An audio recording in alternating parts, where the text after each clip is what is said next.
April నెల నుంచే 4,000 రూపాయల చొప్పున పింఛన్ ఇస్తామని ఏప్రిల్, మే, జూన్ నెలల్లో తీసుకునేటువంటి 3,000 రూపాయలకు అదనంగా 1000 చొప్పున జూలై నుంచి ఇచ్చే పింఛన్లో కలిపి ఇస్తామని తెలుగుదేశం పార్టీ అధినేత చంద్రబాబు నాయుడు హామీ ఇచ్చారు.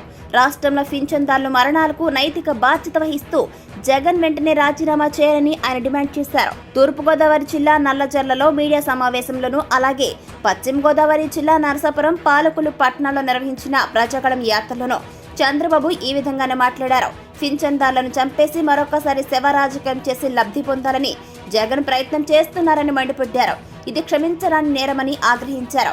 వాలంటీర్ల వ్యవస్థను ఎన్నికల్లో జోక్యం చేసుకోనివద్దని ఎన్నికల కమిషన్ ఆదేశాలు ఇచ్చింది. పెన్షన్లు డోర్ డెలివరీ చేయవద్దని చెప్పలేదు. ఈసీ ఇచ్చిన ఆర్డర్ ఒకటైతే జగన్ ప్రభుత్వం చేసిన పని మరొకటి. వాలంటీర్లను అధికార పార్టీ ఎన్నికల కోసం ఉపయోగించుకుంది. జగన్ వాలంటీర్లు తమ సైన్యం అంటున్నాడు. రాజీనామా చేసిన వాలంటీర్లకు ఉద్యోగాలు ఇచ్చే మొదటి ఫైల్ మీద సంతకం పెడతానని సిగ్గు లేకుండా చెబుతున్నాడు.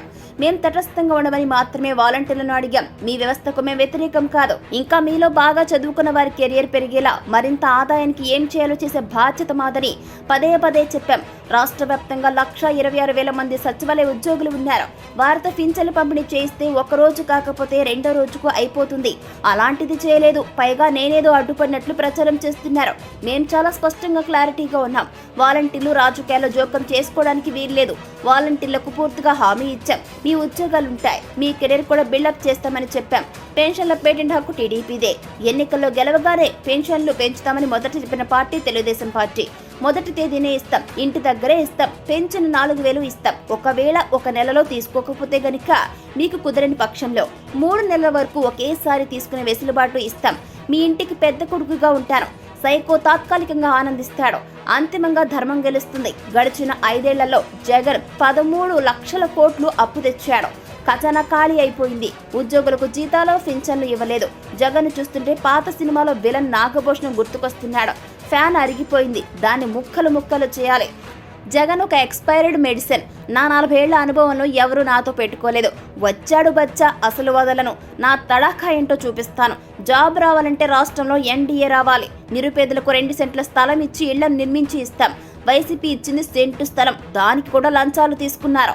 కొత్తగా భూ హక్కు చట్టం తీసుకొచ్చారు. ఇప్పటి వరకు జగన్ ప్రభుత్వ స్థలాలు అమ్ముకున్నాడు. ఈ చట్టం అమల్లోకి వస్తే ప్రజల ఇళ్లు, ఆస్తులు కూడా తనఖా పెట్టి అప్పులు తెచ్చుకుంటాడు. ఒంటిమిటిలో ఒక కార్మికుడు తనకున్న 4 ఎకరాల భూమి అమ్ముకుందామని అనుకున్నాడు. కానీ రికార్డులు తారుమారయ్యాయి. ఎవరికి చెప్పినా న్యాయం జరగలేదు. చివరికి రైలు పట్టాలపై ఆత్మహత్య చేసుకున్నాడు. ఆ తర్వాత భార్య, కూతురు విషం తాగి మరణించారు అంటూ చంద్రబాబు తీవ్ర ఆవేదనను వ్యక్తం చేశారు. పెన్షనర్ల పట్ల జగన్ నీచంగా, దుర్మార్గంగా ప్రవర్తించాడు. ఆయన్ను ఈసీ ప్రశ్నించాలి. జగన్ చేతకానితనం, దురుద్దేశ చర్యలతో కొంతమంది పెన్షనర్లు చనిపోయారు. అవి ప్రభుత్వ హత్యలు. ఈ హత్యలు చేసిన ముఖ్యమంత్రికి ప్రభుత్వంలో కొనసాగే నైతిక హక్కు లేనే లేదు. వెంటనే రాజీనామా చేయాలి. నేను మెగా డిఎస్సీపై తొలి సంతకం పెడతానంటే జగన్ రాజీనామా చేసిన వాలంటీర్ల నియామకంపై తొలి సంతకం చేస్తానంటున్నాడు. నాది సమాజ హితం, జగన్ది స్వార్థం. జాబ్ రావాలంటే రాష్ట్రంలో ఎన్డీఏ రావాలి. గంజాయి కావాలంటే జగన్ రావాలి. అధికారంలోకి రాగానే రైతులను ఆదుకుని రాజును చేస్తామని టీడీపీ అధినేత చంద్రబాబు అన్నారు. పశ్చిమ గోదావరి జిల్లా నరసాపురం, పాలకులు పట్టణాల్లో నిర్వహించిన ప్రజాగళం యాత్రలో ఆయన మాట్లాడారు. అధికారంలోకి రాగానే ప్రతి రైతుకు 20,000 రూపాయలు ఏటా కూడా ఆర్థిక సాయం చేసి రాయితీలు కల్పిస్తాం. ఆక్వా రైతులకు జోన్తో నిమిత్తం లేకుండా రూపాయిన్నరకి విద్యుత్తును సరఫరా చేస్తామని హామీ ఇచ్చారు టీడీపీ అధినేత చంద్రబాబు నాయుడు.